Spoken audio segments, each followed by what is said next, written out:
और दंगा कराने वाले कोई और लोग थे जो कि सरकार के साथ मिले हुए थे, पुलिस भी उनके साथ मिली हुई थी। ऐसा आदमी जिसका वीडियो मौजूद है, भड़काऊ भाषण देता हुआ कह रहा है कि भाई हम अगर यहाँ से 24 घंटे में नहीं हटाया गया तो फिर हम कानून हाथ में ले लेंगे वगैरह वगैरह, और उसके खिलाफ कोई एक्शन ही नहीं होता, FIR तक नहीं होती।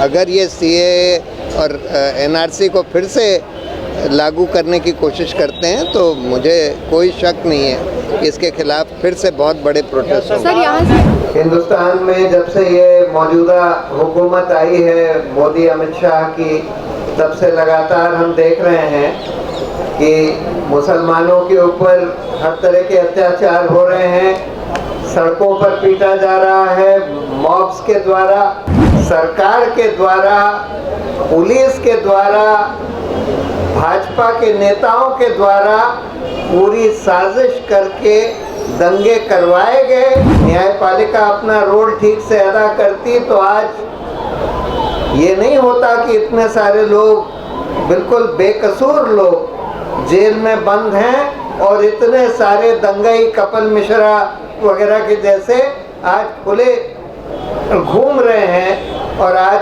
नेता बने बैठे हैं। इस देश में सिर्फ लोकतंत्र और संविधान ही नहीं खतरे में है, इस देश में सभ्यता ही खतरे में है।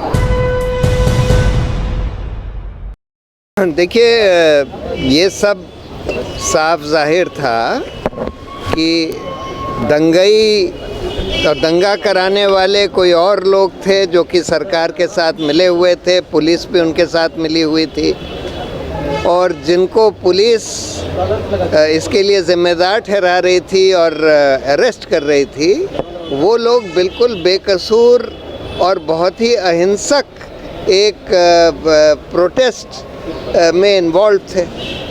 तो इस ऐसे हालात में न्यायपालिका का बहुत बड़ा दायित्व होता है कि वो इस पर एक इंडिपेंडेंट जांच करवाए, और उसी पुलिस जो दंगाइयों के साथ मिली हुई थी उनके ऊपर इसकी जांच ना छोड़े।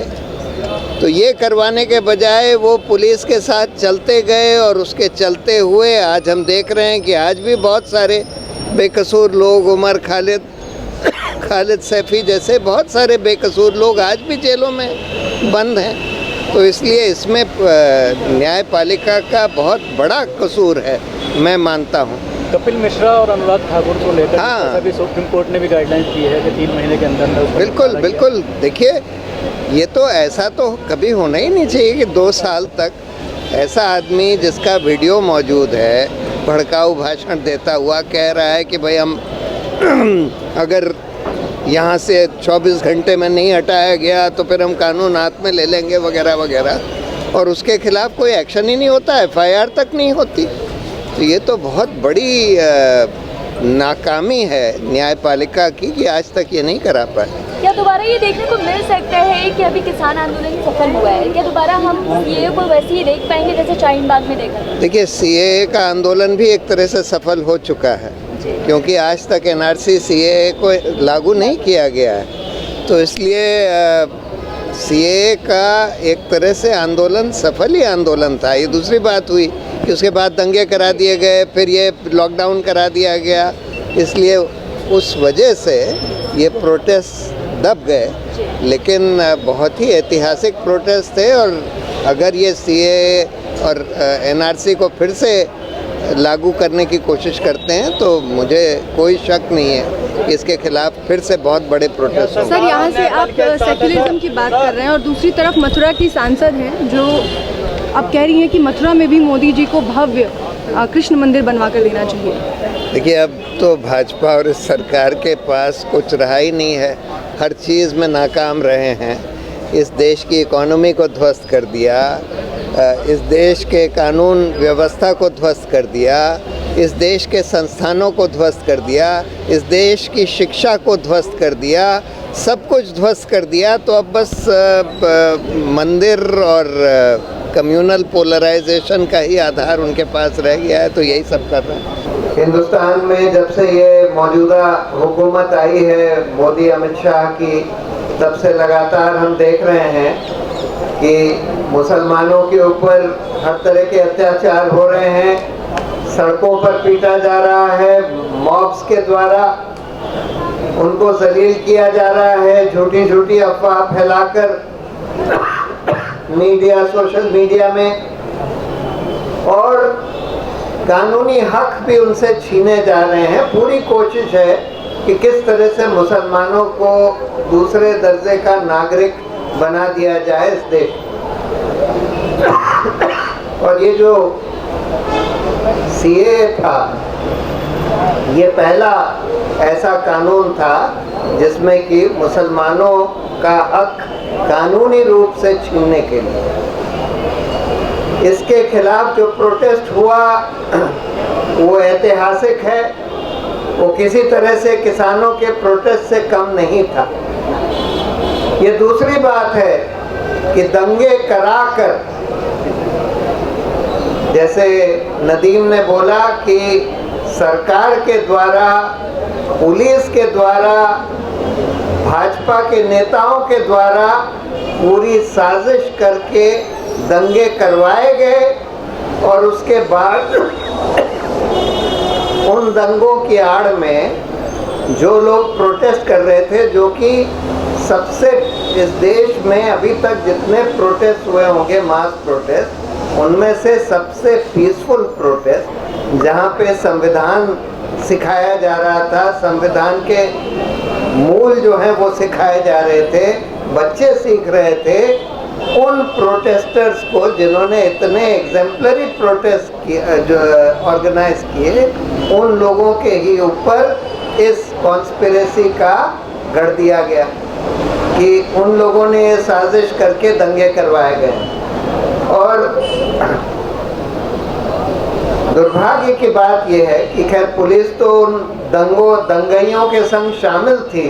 दुर्भाग्य की बात यह है कि न्यायपालिका ने भी अपना रोल इसमें अदा नहीं किया।